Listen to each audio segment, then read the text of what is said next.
Tanggal 2 Februari 2022, tanggal 2 bulan 2 tahun 2022, secara resmi diundangkan Peraturan Menteri Ketenagakerjaan nomor 2 tahun 2022. Tanggalnya sama nomor peraturan menterinya agak cantik ya, 2222.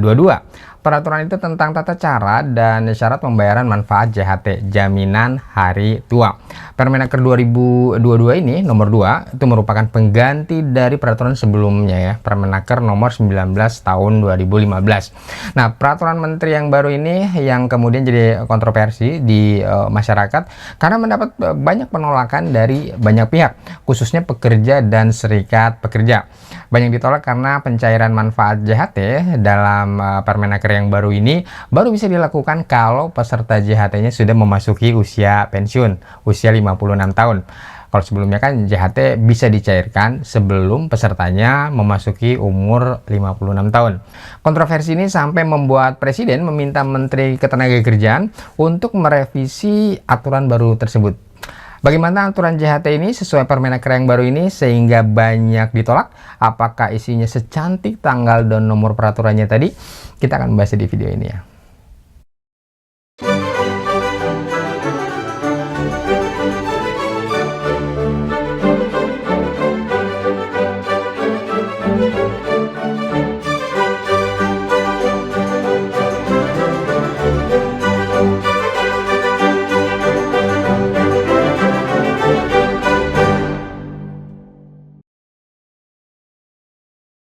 Sebelum diatur di dalam peraturan menteri, ketentuan mengenai JHT atau jaminan hari tua pada awalnya diatur dalam peraturan pemerintah di PP nomor 46 tahun 2015 tentang penyelenggaraan program JHT. Di PP ini ditentukan bahwa JHT merupakan manfaat yang berupa uang tunai yang dibayarkan kepada peserta JHT pada saat peserta JHT-nya memasuki usia pensiun atau meninggal dunia, atau bisa juga karena mengalami cacat total tetap. Jadi ada 3 kategori ya, ada 3 keadaan di mana uang tunai JHT bisa dibayarkan kepada peserta JHT, yaitu pada saat memasuki usia pensiun, pada saat meninggal dunia, atau mengalami cacat total tetap. Jadi kalau sesuai pasal ini tentunya peruntukan JHT itu sudah cukup jelas untuk jaminan di hari tua pekerja atau pesertanya di hari di mana seseorang sudah tidak lagi produktif, yaitu ketika memasuki usia pensiun. Tapi ada pengecualiannya, selain masa pensiun hari tua ini juga bisa dibayarkan kepada pekerja yang meninggal dunia atau mengalami cacat total tetap. Nah, uang tunainya sendiri sebagai manfaat JHT yang dibayarkan kepada pesertanya adalah uang tunai yang jumlahnya sebesar, pertama, total akumulasi dari seluruh iuran JHT yang sudah dibayarkan oleh peserta, dan yang kedua ditambah dengan nilai pengembangannya.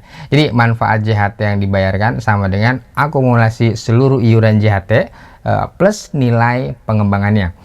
Oleh BPJS, iuran JHT yang dibayarkan oleh peserta, katakanlah oleh pekerja perusahaan, itu dikembangkan lagi ya, diputerin lagi uang iurannya dalam bentuk investasi ke pihak lain. Ada deposito, ada reksadana, bisa juga ada saham atau ada investasi langsung. Jadi ada nilai pengembangannya dari investasi tersebut. Nah, total manfaat JHT itu adalah akumulasi iuran JHT yang sudah dibayarkan oleh pesertanya plus nilai pengembangannya tadi. Sekarang berapa besarnya iuran JHT dan siapa yang wajib membayarnya?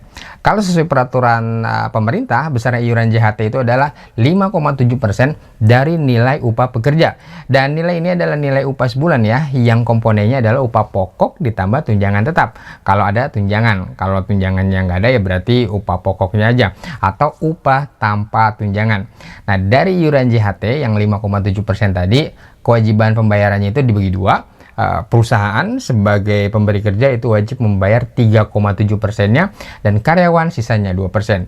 Nah, nilai 2% yang jadi bagian pekerja ini biasanya dipotong dari gaji bulanan. Jadi setiap bulan gaji karyawan itu dipotong 2% untuk bayar iuran JHT. Jadi kalau gaji karyawan misalnya katakanlah 5 juta rupiah sebulan, katakanlah ya, tanpa tunjangan tetap ya, maka besarnya iuran JHT karyawan itu sebulan adalah Rp285.000 atau 5,7%-nya dari gaji. Nah, dari Rp285.000 itu 100.000-nya atau 2%-nya dipotong dari gaji karyawan, sementara yang Rp185.000-nya atau 3,7%-nya berasal dari perusahaan.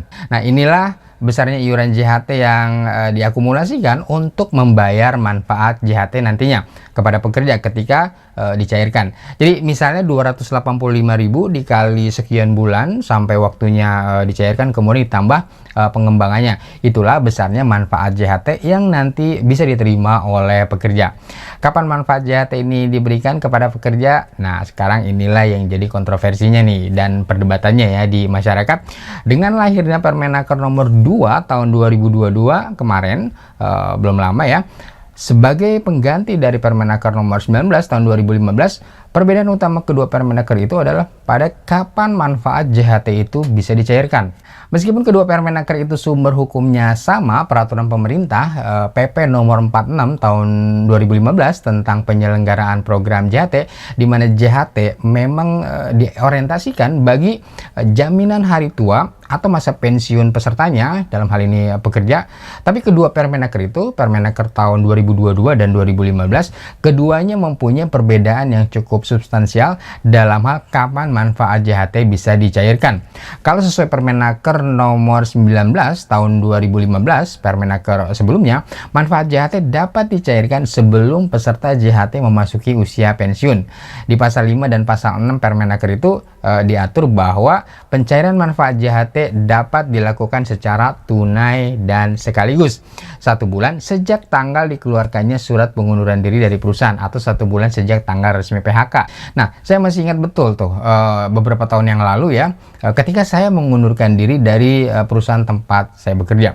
Kurang lebih 3 bulan setelah resign, saya pergi ke kantor cabang BPJS dan mencairkan manfaat JHT. Prosesnya nggak ribet. Yang penting bawa kartu BPJS, surat keterangan kerja dari perusahaan yang lama bahwa kita sudah resign, lalu ada juga bawa fotokopi KTP dan KK. Dan cuma beberapa hari manfaat JHT-nya sudah bisa cair. Waktu itu sih jumlahnya agak lumayan, jadi bisa lah buat modal awal usaha kecil-kecilan. Nah, dengan diundangkannya Permenaker yang baru ini, Permenaker nomor 2 tahun 2022, nggak semudah itu lagi ya, nggak semudah sebelumnya ya, karena sesuai pasal 5 Permenaker terbaru, manfaat JHT bagi peserta atau pekerja yang resign atau PHK baru bisa diberikan ketika mencapai usia 56 tahun. Jadi kalau belum 56 tahun, belum pensiun, ya manfaat JHT-nya tidak bisa dicairkan. Sebenarnya sih masih bisa dicairkan sebelum usia 56 tahun, tapi ada persyaratannya. Pertama, usia kepesertaannya itu harus sudah 10 tahun. Dan tujuan pencairannya itu untuk keperluan perumahan, bisa sampai 30% ya, atau keperluan lainnya sampai batas 10%.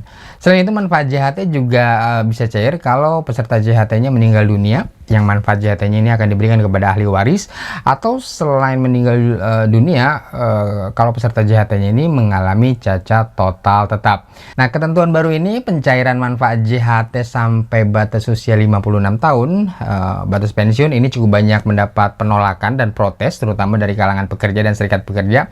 Aturan ini diprotes karena dianggap nggak adil. Karena uang tunai manfaat JHT itu kan iurannya berasal dari pekerja, uang milik pekerja, jadi dianggap nggak adil karena uangnya ditahan sampai pesertanya memasuki usia pensiun 56 tahun. Sementara di sisi lain, Menteri Ketenagakerjaan sendiri menganggap bahwa ketentuan ini sudah cukup sesuai dengan tujuannya. Namanya juga JHT, jaminan hari tua. Tujuannya untuk menjamin keadaan di hari tua seorang pekerja, di hari pensiunnya, di hari di mana dia sudah tidak produktif lagi, tapi masih punya kebutuhan finansial. JHT untuk menjamin hari tua ini sebenarnya sudah menjadi orientasi dari peraturan yang lama juga. Tujuan dari Permenaker sebelumnya di tahun 2015 untuk menjamin hari tua, hari pensiun. Tapi kenapa di peraturan sebelumnya manfaat JHT ini bisa dicairkan sebelum pesertanya memasuki usia pensiun? Nah, ini terutama untuk mengantisipasi jika seorang pekerja putus kerja, baik karena resign atau PHK, sementara di sisi lain ada kebutuhan finansial. Nah, untuk mengantisipasi keadaan itu, maka manfaat JHT ini bisa dicairkan sebelum masa pensiun ketika seorang pekerja resign atau di PHK. Makanya dulu salah satu syarat pencairan manfaat JHT adalah surat keterangan kerja dari perusahaan lama tempat peserta JHT-nya bekerja. Akan tetapi sekarang kan sudah ada aturan mengenai JKP, jaminan kehilangan pekerjaan, di mana ketika seorang pekerja kehilangan pekerjaannya, baik karena resign atau karena di PHK, maka pekerja bisa mendapatkan manfaat JKP yang berupa uang tunai, program pelatihan kerja, dan akses ke dunia kerja. Nah, karena dianggap kondisi ini sudah bisa diantisipasi melalui peraturan pemerintah nomor 37 tahun 2021 tentang JKP, maka tujuan dari manfaat JHT, jaminan hari tua, kemudian dikembalikan lagi ke orientasi awalnya untuk menjamin masa pensiun peserta JHT. Karena itu terbitlah peraturan Menteri Ketenagakerjaan yang baru, Permenaker nomor 2 tahun 2022. Dengan demikian maka secara teori dua keadaan tadi sudah bisa diantisipasi ya. Pertama, kalau seorang pekerja resign atau di PHK, ada jaminan kehilangan pekerjaan JKP yang menjamin pekerja tersebut untuk mendapatkan uang tunai, pelatihan kerja, dan akses ke dunia kerja. Dua, kalau seorang pekerja memasuki masa pensiun dan tidak produktif lagi, ada JHT yang menjamin aspek finansialnya di masa pensiun. Akan tetapi sebagian pekerja pun ada yang menolak jaminan kehilangan pekerjaan ini karena ketentuan mengenai JKP yaitu PP nomor 37 2021 merupakan turunan dari Undang-Undang Cipta Kerja, aturan pelaksana dari Undang-Undang Cipta Kerja. Undang-undang yang sedari awal memang sudah ditolak oleh sebagian besar pekerja dan serikat pekerja, bahkan dianggap inkonstitusional bersyarat oleh putusan Mahkamah Konstitusi. Nah, kurang lebih itu perbedaannya ya antara konsep pencairan manfaat JHT berdasarkan Permenaker yang lama tahun 2015 dan Permenaker yang baru tahun 2022, tepatnya nomor 2 tahun 2022, dan sekelumit kontroversinya. Dan terkait hal ini, pemerintah, dalam hal ini Menteri Ketenagakerjaan, telah berjanji untuk melakukan diskusi dan menyerap aspirasi dari perwakilan pekerja, serikat pekerja atau asosiasinya, dan akan melakukan revisi yang diperlukan. Jadi aturan JHT yang terbaru ini, Permenaker 2 2022, yang sudah kadung diundangkan bakal direvisi lagi.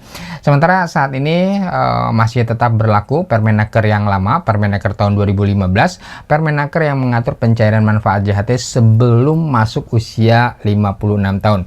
Jadi sekarang masih bisa ya cairin manfaat JHT sebelum pensiun, karena Permenaker 2 tahun 2022 ini juga berlakunya 3 bulan setelah diundangkannya Permenaker tersebut. Kalau sebagian perwakilan pekerja sih mintanya cuma 2 tuntutan. Pertama, cabut Permenaker yang baru, dan yang kedua, berlakukan kembali Permenaker yang lama. Kalau perlu, Permenaker yang lama tahun 2015 disempurnakan lagi menjadi lebih baik, menjadi lebih mudah proses pencairan manfaat JHT-nya sesuai instruksi Presiden. Jadi manfaat JHT-nya masih bisa dicairkan tanpa harus menunggu usia pensiun. Tapi ya kita lihat lagi aja ya nanti ya apa hasil revisinya dari Menteri Ketenagakerjaan. Karena meski sudah berjanji akan melakukan revisi, tapi hasil resminya belum keluar. Perbaikan-perbaikan apa yang akan dilakukan? Apakah akan kembali ke aturan lama atau tetap pakai aturan terbaru tahun 2022 tapi dengan syarat dan ketentuan yang lebih ringan? Kita akan bahas lagi nanti ya progresnya. Salam.